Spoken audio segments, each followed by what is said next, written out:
Check out more economic wit at swifteconomics.com. Uh, so I'm a baby boomer. I grew up in a truly middle-class America.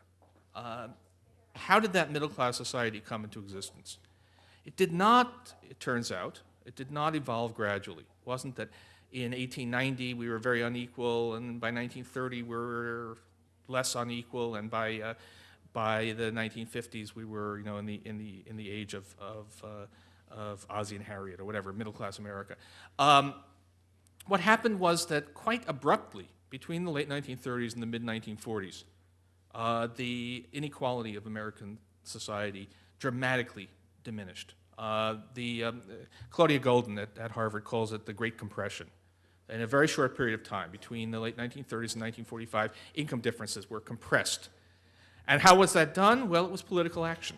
It was Social Security and unemployment insurance and minimum wages and progressive taxation and pro-labor policies that led to a six-fold increase in union membership.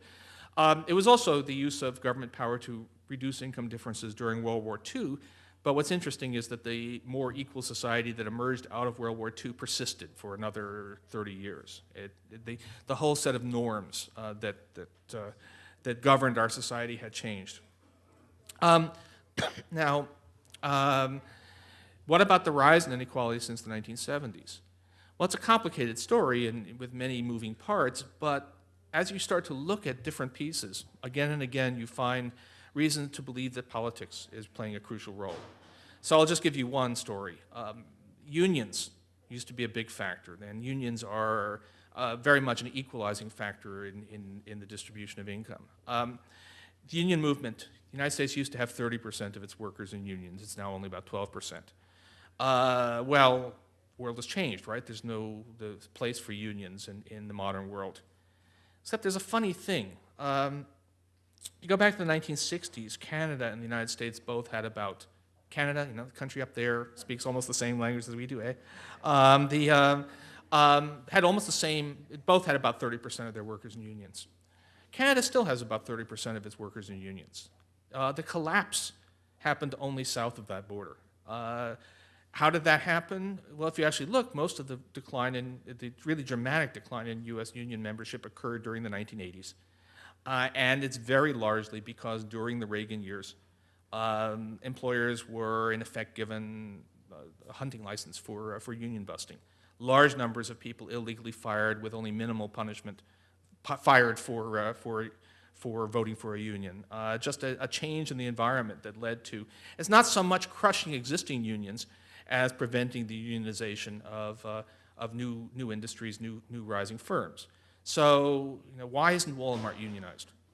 1.4 million workers, no foreign competition, seems like a natural candidate.